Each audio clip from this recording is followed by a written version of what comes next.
The corner office still had that new car smell.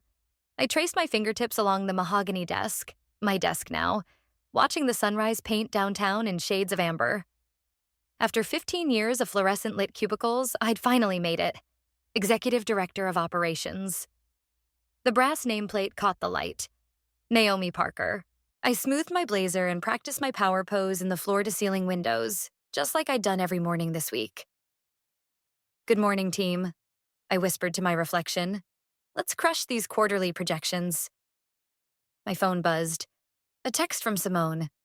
"Mommy, I lost another tooth." I smiled, typing back, "Save it for the tooth fairy. Love you, baby. Have a great day at school." 8 years old and already losing her second round of teeth. Time was slipping through my fingers like water, but that's why this promotion meant everything. To give her the life she deserved. To show her that a single mom could climb to the top through sheer grit and determination. The office slowly came alive around me. Sandra's heels clicked past my door, coffee in hand. "Morning, boss lady," she chirped, flashing that 1,000-watt smile. We'd started as assistants together, sharing lunch breaks and boy troubles. Now she was my executive secretary. "Hey, Sandra, can you pull the Henderson file? Carl wants to review it at the 9 o'clock. "Already on your desk." She winked. "Along with your soy latte, extra hot." I picked up the steaming cup, inhaling the familiar comfort. "What would I do without you?" "Crash and burn, obviously." She laughed, but something flickered behind her eyes.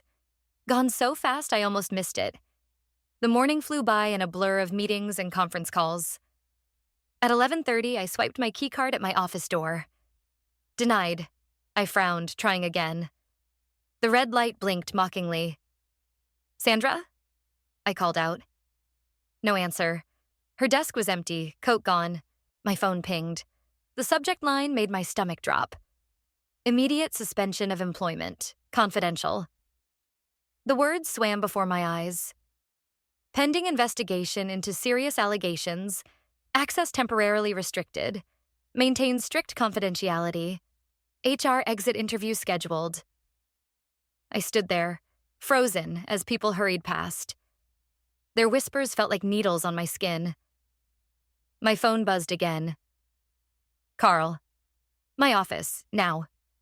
The 20 steps to his corner suite felt like walking to the gallows. He didn't look up when I entered, just gestured to a chair while typing one-handed, making me wait, establishing dominance. "Naomi." He finally met my eyes, his face a mask of rehearsed concern. "I'm sure you've seen the email. I want you to know this isn't personal." "What allegations?" My voice sounded distant, hollow. "I can't discuss details during an active investigation, but the evidence is concerning. Multiple sources have come forward." "What evidence? What sources?" Heat crept up my neck. "I've given everything to this company. 15 years of my life." "And we appreciate your service."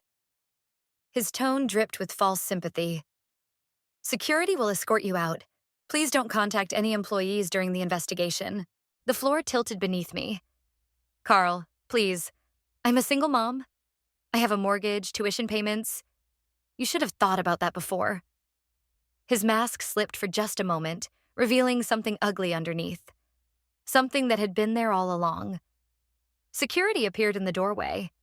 As they led me past the stunned faces of my team, I caught a glimpse of Sandra through the conference room window. She was sitting beside Carl's empty chair, hands folded primly in her lap. Our eyes met. This time, she didn't bother hiding the triumph in her smile. I made it to my car before the shaking started. Pulled out my phone with trembling fingers to call Marley. Straight to voicemail. A new email notification popped up, from an anonymous account.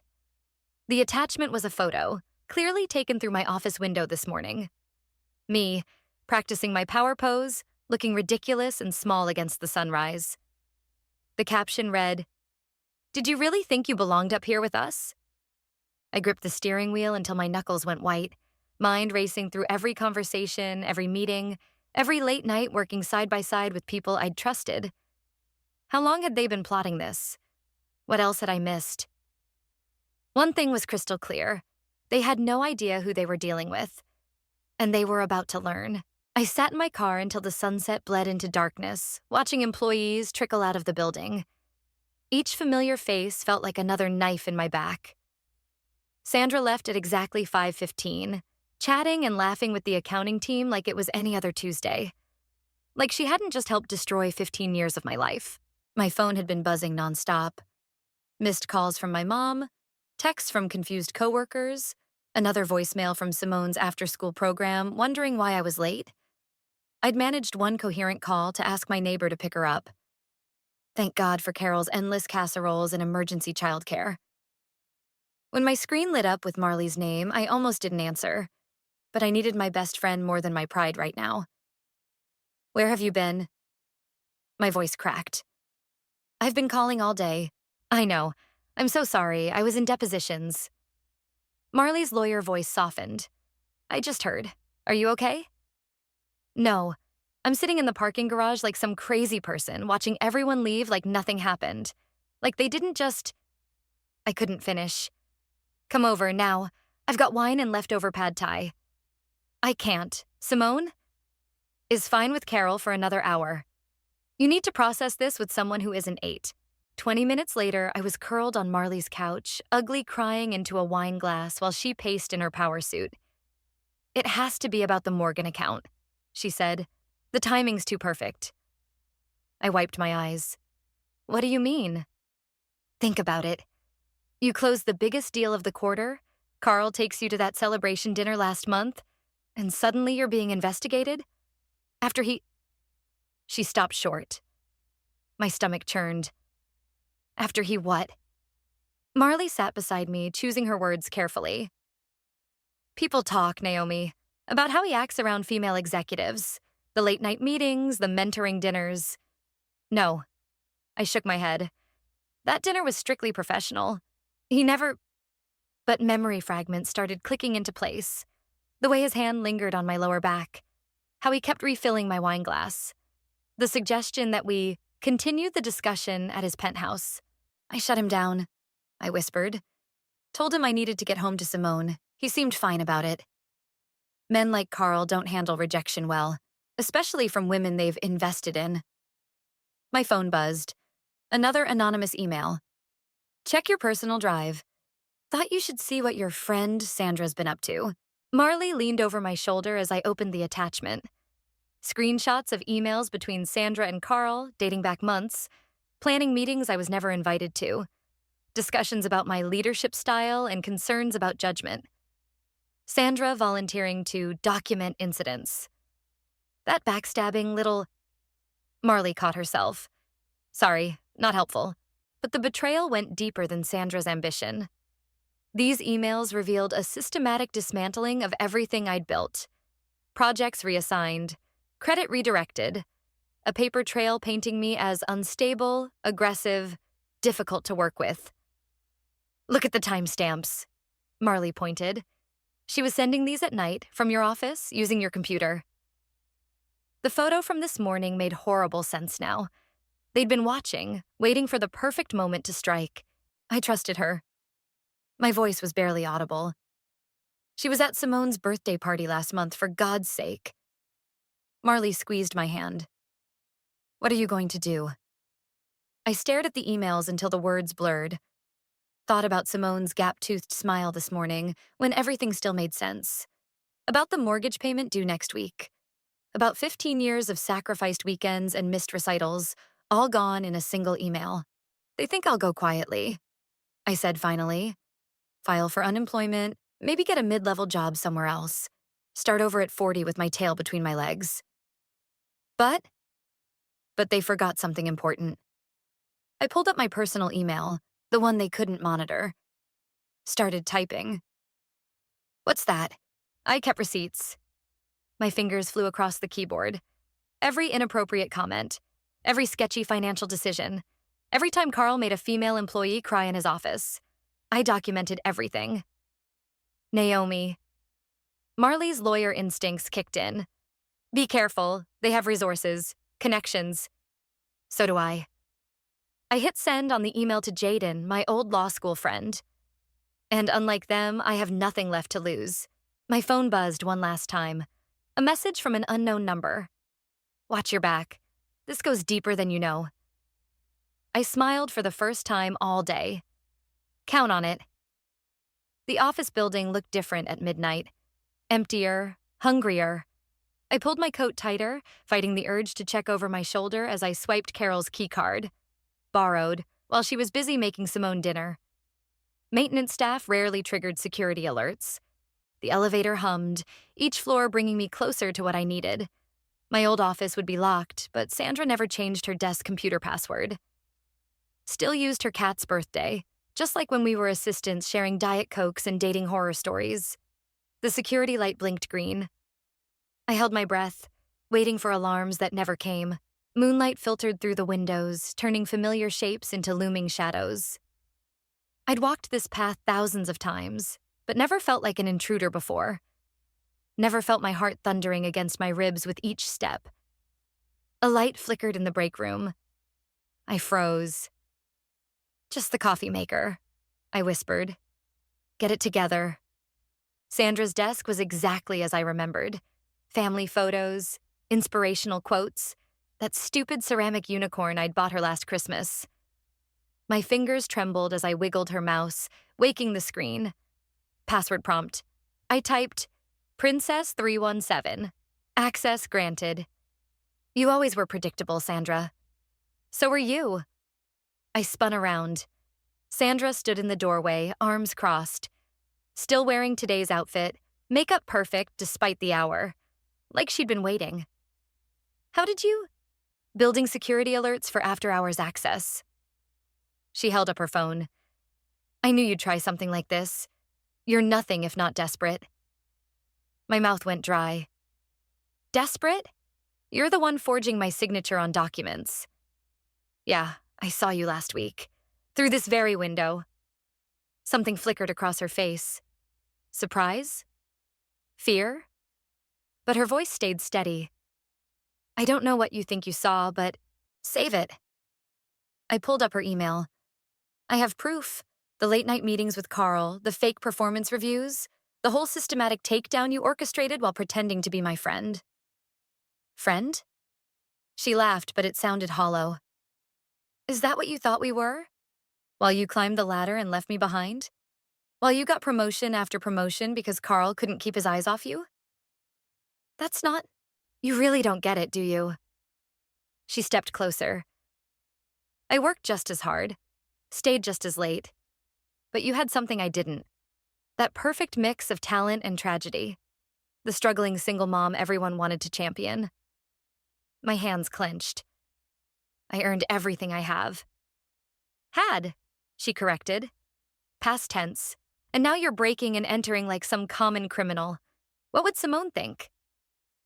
The mention of my daughter's name hit like a physical blow. Leave her out of this. Why? You never did. Always using her as an excuse to leave early, dump extra work on others, playing the sympathy card while the rest of us picked up your slack. That's not true. But doubt crept in, poisonous and familiar. How many times had I missed deadlines because of school emergencies? How many colleagues had covered for me? Sandra must have seen my uncertainty. Her voice softened. It's not too late, you know. Sign the resignation letter, take the severance package, start fresh somewhere else. For Simone's sake. For a moment, I wavered. The safe path beckoned. Walk away, protect what little I had left. Then I saw it. Behind Sandra's concern, that same flicker I'd caught this morning. Not fear or guilt. Hunger. She wanted my job. Had always wanted it. Every coffee run, every lunch break confession, every sympathetic smile. All part of a longer game. You know what, Sandra? I stepped closer, close enough to smell her expensive perfume. You're right. I am desperate. Desperate enough to have already sent copies of every incriminating email to my lawyer. Desperate enough to have documented every conversation, every forged signature, every late meeting with Carl. The color drained from her face. So here's what's going to happen, I continued. You're going to tell me exactly how deep this goes. Who else is involved? What Carl promised you? Everything. Or what? Or I stop playing nice. I smiled, channeling every ounce of steel I'd earned in 15 years of corporate warfare. And trust me, you haven't seen me desperate yet.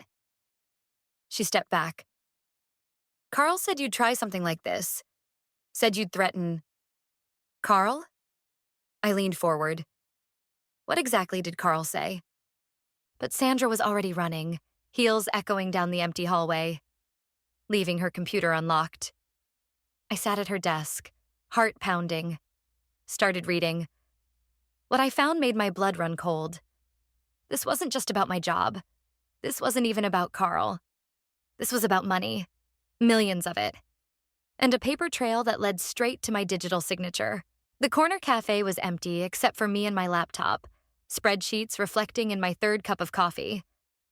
I'd been here since they opened, trying to make sense of the numbers I'd found on Sandra's computer. Wire transfers, shell companies, project budgets with impossible margins. My phone buzzed. Marley. Where are you? Called your house. Carol said you never came home last night. I ignored it. Kept following the money trail that somehow, impossibly, ended with my electronic signature on documents I'd never seen. The bell above the door chimed. I didn't look up until a shadow fell across my screen. You look like hell. Marley slid into the booth, pushing a paper bag toward me. Eat something. I'm fine. You're not fine. You're wearing yesterday's clothes and there's mascara smeared under your eyes. She leaned forward. What happened last night? I told her everything. Sandra's confrontation, the financial records, the forged signatures. With each word, Marley's expression grew darker. This is bad, she said finally. Like federal investigation bad. If they've been using your credentials to authorize fraudulent transfers. I know. My hands shook as I pulled up another spreadsheet. But look at these timestamps. The signatures happened during meetings I can prove I attended.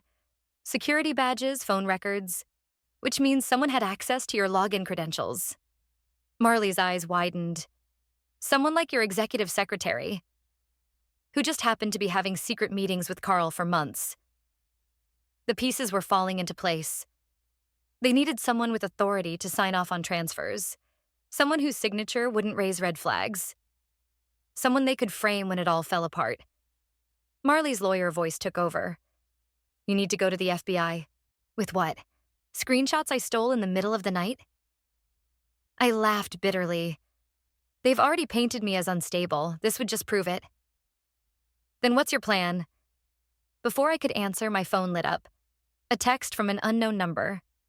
Smart girl finding those files, but you missed the best part. Check your personal email. Password changed to Simone's birthday. You're welcome. My heart stopped. That's from inside the company. Nobody else knows I use Simone's birthday for passwords. Someone's helping you? Marley frowned. Why? I logged into my email with trembling fingers. There it was. A forwarded chain between Carl and the board of directors. Discussions about restructuring. Projects being moved offshore. Hundreds of jobs at risk.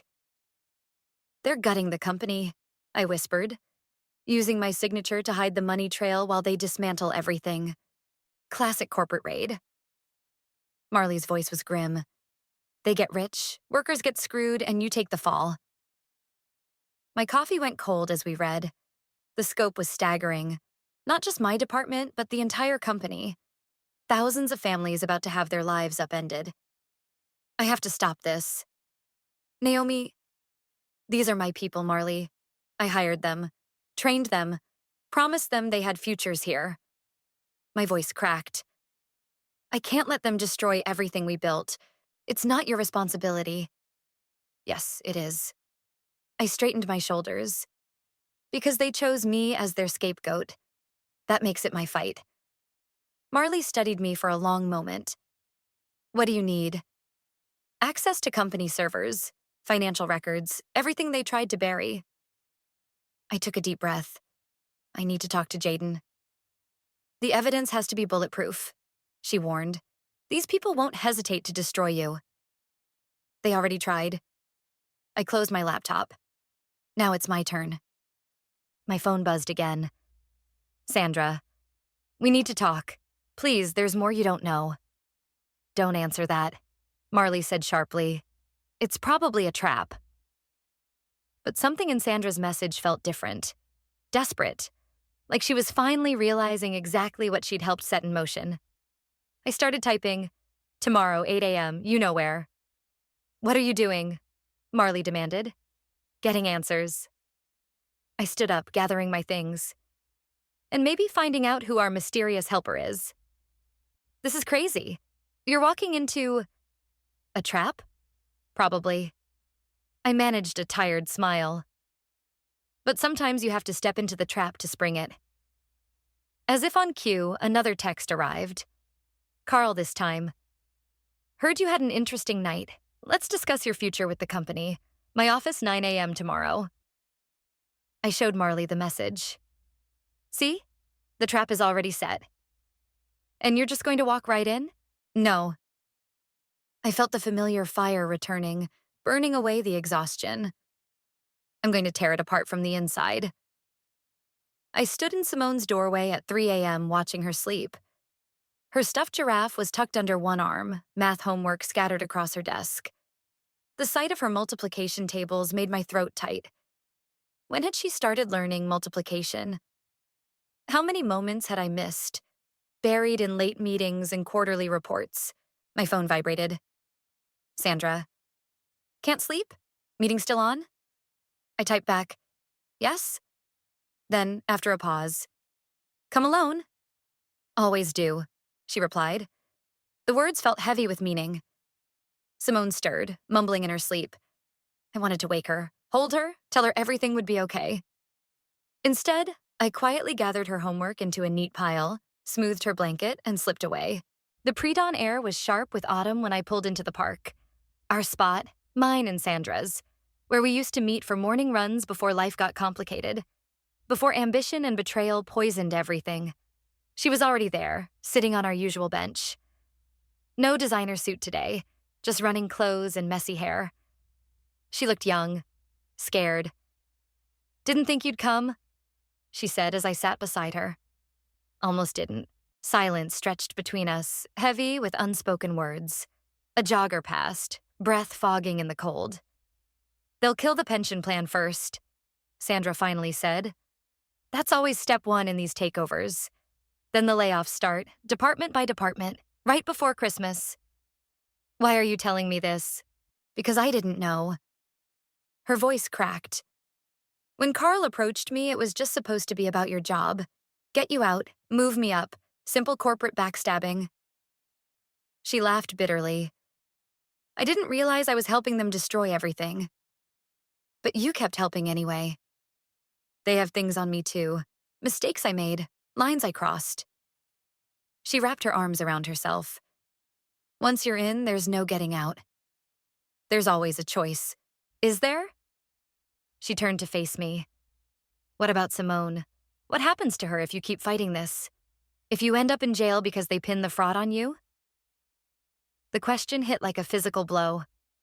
Don't. They will. Carl's already laid the groundwork. Every signature, every transfer, it all leads to you. The struggling single mom who got desperate started cooking the books. That's not what happened. Truth doesn't matter. Only the story they tell. She pulled out her phone, showed me an email draft. This goes to the board tomorrow. Your confession, your resignation.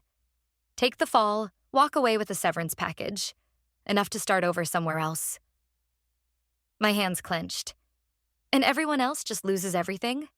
Their jobs, their pensions, their futures? Not your problem. Like hell it's not. I stood up, anger burning away the morning chill. You know what I see when I look at our employees? Parents like me, trying to give their kids better lives. People who trusted us to do the right thing. The right thing? Sandra's laugh was ugly. Wake up, Naomi. There is no right thing in corporate America, only survivors and victims. You're wrong. I pulled out my own phone, showed her the text chain with our mysterious helper. Someone inside still believes in justice. Someone's willing to fight back. She went very still. Where did you get those?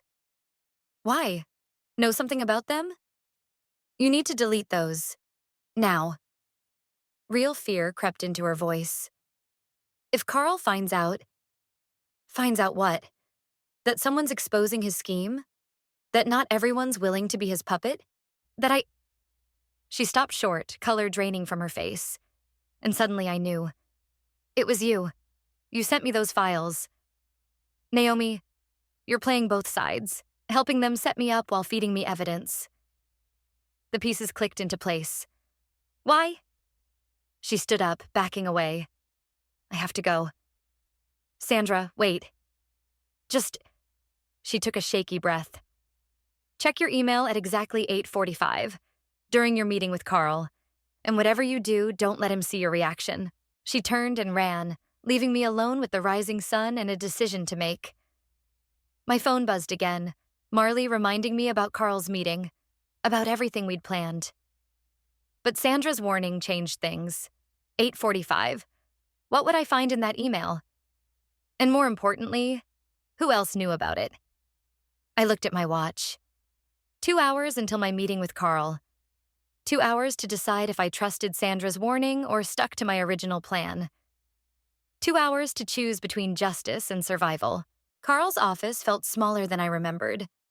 Maybe because I wasn't the same person who'd sat here 3 days ago, still believing in corporate loyalty and friendship. Amazing how quickly your world can shrink to survival mode. Naomi? He didn't look up from his computer. Right on time. I checked my watch. 8:30. 15 minutes until Sandra's email. My heart hammered against my ribs as I sat down, phone hidden in my lap beneath a folder. I assume you've had time to consider your position. He finally met my eyes. The resignation letter is ready for your signature. Actually, I wanted to discuss the Morgan account first. His smile flickered. That's no longer your concern. No? I pulled out a printout from Sandra's computer. Because these transfers suggest otherwise. My signature's all over them. Signatures you'll claim were forged, I suppose? He leaned back, studying me. That would be unfortunate. For everyone. The threat hung in the air between us.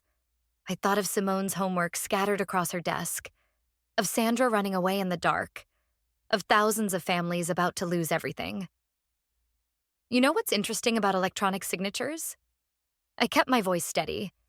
They leave timestamps, IP addresses, digital breadcrumbs leading right back to the source. Circumstantial evidence. But he sat straighter, tension creeping into his shoulders. Maybe. But combined with testimony from someone on the inside? I let that hang there, watching his reaction. Someone who knows where all the bodies are buried? His laugh was sharp. Sandra? Please, she's in too deep.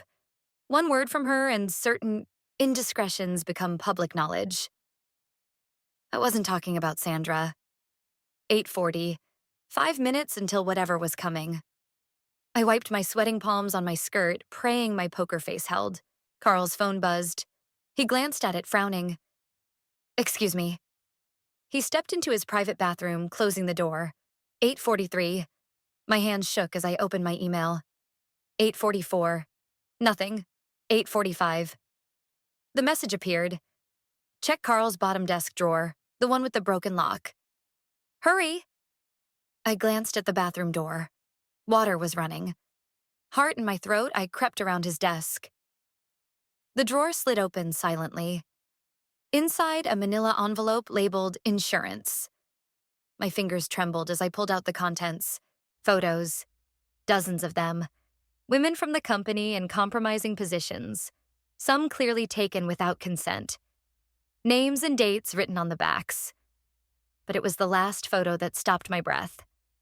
Sandra, much younger, looking terrified at something off camera. The date matched her first promotion. The water stopped. I quickly snapped pictures of everything with my phone, replaced the envelope, closed the drawer. Was back in my seat before the bathroom door opened. Now. Carl straightened his tie. Where were we? Discussing my resignation. My voice sounded distant through the roaring in my ears. Ah, yes. He smiled, victorious. I'm glad you're being reasonable. Just one thing first. I held up my phone, showing him the photos I'd just taken. Watched the color drain from his face. Let's discuss your insurance policy. Where did you... He stopped, realization dawning. Sandra, that treacherous little... Not Sandra. I stood up slowly. Someone else. Someone who's been watching you for a very long time. Building a case. You're bluffing. Am I? I forwarded the photos to Marley, to Jaden, to a dozen other addresses. Check your email. His computer pinged, then pinged again, and again. What have you done? He lunged for his phone. Exactly what you taught me, Carl. I headed for the door. Never walk into a fight without leverage. You'll regret this. His voice shook with rage. When I'm finished, you'll never work in this industry again. I turned back one last time. Maybe, but here's the difference between us. I can live with that. Can you live with what happens when these photos go public? His face contorted. For a moment, I thought he might actually attack me. Instead, he grabbed his phone, barking orders to someone. In the hallway, my legs nearly gave out. My phone buzzed. Another anonymous message. Well played, but it's not over. Meeting tomorrow, 10 a.m., loading dock. Bring everything you have. I leaned against the wall, adrenaline crashing. The photos kept flashing through my mind. All those women, all those ruined lives. Sandra had been right about one thing. There was no getting out once you were in. But maybe, just maybe, there was a way to burn it all down instead. The loading dock smelled like diesel and desperation. I clutched my laptop bag closer, every shadow seeming to hide a threat. 9:55 a.m. The flash drive in my pocket felt like it weighed 1,000 pounds. Every incriminating email, every forged signature, every damning photo copied and organized. A door creaked. I spun around. Just me. Sandra emerged from the stairwell looking as exhausted as I felt. Sorry I'm early. You're the one who called this meeting? She shook her head. Got the same message you did. Thought it might be... The service elevator hummed to life. We both tensed. Lyle stepped out. My old mentor, retired 3 years ago after building the company from nothing. His silver hair was messier than I remembered. His usual crisp suit replaced by casual clothes. Ladies. He smiled sadly. Thank you for coming. You? I stared at him. You've been helping us? Trying to. He pulled out his own flash drive. Been watching Carl dismantle my life's work from the shadows, gathering evidence, waiting for someone brave enough to use it. Sandra made a choked sound. You knew? About everything? The fraud? The photos? The systematic destruction of every ethical standard I put in place? His voice hardened. Yes, but I needed someone on the inside. Someone they didn't suspect. So you chose me? My laugh was bitter. The expendable single mom? I chose you because you were the only executive who still put people before profits. He met my eyes. The only one who might risk everything to do what's right. Before I could respond, footsteps echoed from above. Carl's voice carried down the stairwell, along with others I recognized from the board. Time's up. Lyle moved quickly. Do you have everything? I patted my laptop bag. Everything. Good, because the stairwell door burst open. Carl led a pack of suits, his face twisting when he saw Lyle. Well? Carl's smile was razor sharp. The gang's all here, including our mysterious whistleblower. Hello, Carl. Lyle's voice was ice. Still destroying things that aren't yours? Destroying? Carl laughed. I'm saving this company from bleeding heart policies that were driving us into the ground. Your precious ethical standards were costing us millions. Those standards protected people.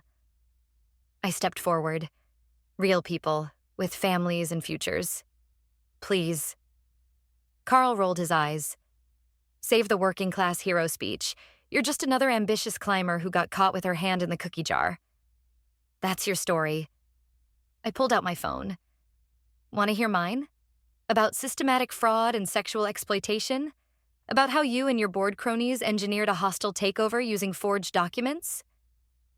The board members shifted uncomfortably. Allegations. Carl waved dismissively. From a disgraced employee facing criminal charges. Not allegations. Sandra's voice shook but held firm. Evidence. Times, dates, witnesses. Everything. Carl's smile vanished. You ungrateful little... The photos, Carl. Lyle's quiet words stopped him cold. All of them, including the ones you thought you'd destroyed. You're bluffing. Am I? I held up my phone. Should we call the FBI and find out? Or maybe the media? I hear sexual harassment stories are very popular these days. You'll never work again. Carl's face was purple. Any of you. I'll make sure of it. Maybe not. I thought of Simone's gap-toothed smile, of all the other children whose parents were about to lose everything. But at least we'll be able to look our kids in the eye. Last chance, Lyle said softly. Resign, all of you. Return the diverted funds, reinstate the pension plan, or everything goes public. The board members looked at each other, at Carl, at the phones in our hands. You're making a mistake. Carl's voice cracked. This company needs a conscience. I finished for him. It needs its soul back. One board member stepped forward, then another. Within minutes, Carl stood alone. This isn't over, he snarled, backing away. Actually, Sandra held up her phone, recording. It is. We watched him flee up the stairs, taking his toxic legacy with him. What happens now? Sandra asked quietly. Lyle squeezed my shoulder. Now, we rebuild. The right way. I looked at my phone. 10:30 a.m., just in time to make Simone's math presentation. First, I said, I have a multiplication table to watch. For the first time in days, my smile felt real. We'd won. Not just for ourselves, but for everyone who still believed doing the right thing mattered. And that was worth everything we'd risked to get here. The corner office still had that new car smell. Different building, different view, but the same sunrise painting the city in shades of amber. I traced my fingers along the desk, my desk again, watching early traffic crawl through downtown. My phone buzzed. Not an ominous email this time, just Marley. Turn on the news. I flicked on the wall-mounted screen just in time to see Carl being led out of his penthouse in handcuffs. The ticker underneath read, Former CEO arrested in massive fraud scheme. A knock at my door. Sandra stood there, looking uncertain despite her crisp new blazer. They're ready for you. Nervous? I asked as we walked to the conference room. Terrified. She managed a shaky smile. First board meeting as Chief Compliance Officer. Keep expecting someone to realize I don't deserve this. You earned it. I stopped, facing her. The hard way. The conference room fell silent as we entered. Familiar faces lined the table. Not the old board members, most of whom were now under investigation, but employees I'd worked with for years. People who'd stood with us when everything came out. Lyle sat at the head of the table, looking more energized than I'd ever seen him. Ready to make history? I took my seat, not at the head of the table, but among my colleagues. Where I belonged. First order of business. I opened my laptop. Is implementing our new ethical oversight committee. Sandra? She stood, confidence growing as she outlined the protections we'd designed. Anonymous reporting systems, regular audits, real consequences for violations. And most importantly, she finished, profit sharing for all employees, not just executives. Murmurs of approval around the table. This was why we'd fought so hard, not just to stop the destruction, but to build something better. My phone buzzed again. A text from Carol. Simone aced her math test. Says she used the budgeting tricks you taught her. Pride bloomed in my chest. Not just for Simone's grade, but for the example I'd set. Sometimes standing up for what's right costs everything, and sometimes it gives you something better in return. Next item, I continued, expanding our family leave policy. The door burst open. Jaden rushed in, waving papers. Sorry to interrupt, but you need to see this. I scanned the documents, my heart stopping. Hidden accounts, offshore transfers, a shadow network we'd missed. Carl had a backup plan, Jaden explained. Started moving money months ago. If we don't act fast, forward everything to the FBI. My voice was steady despite my racing pulse. And call an emergency press conference. Are you sure? Lyle asked quietly. Going public means doing the right thing. I stood up. Even when it's hard. Especially when it's hard. Sandra touched my arm. You don't have to carry this alone anymore. I looked around the table at faces that had become family, at people who'd risked everything to help rebuild something worth believing in. I know. I smiled. That's why we're going to win. Again. The meeting dissolved into action. Phones buzzing, emails flying, plans taking shape. This time, we knew exactly what we were fighting for. My phone lit up one last time. A message from an unknown number. Proud of you, kid, but watch your back. There's always another Carl waiting to take what isn't his. I typed back, let them try. Because that's what they never understood. Power isn't about corner offices or fancy titles. It's about having something worth fighting for. Something bigger than yourself. I gathered my things, heading for the door. Sandra, call everyone together. It's time to show them what ethical leadership really looks like. Where are you going? To pick up my daughter. I grinned. She just aced her math test, and I promised her ice cream for lunch. Because some promises matter more than others. Some fights are worth any cost. And sometimes, just sometimes, doing the right thing isn't just its own reward. It's the beginning of something better.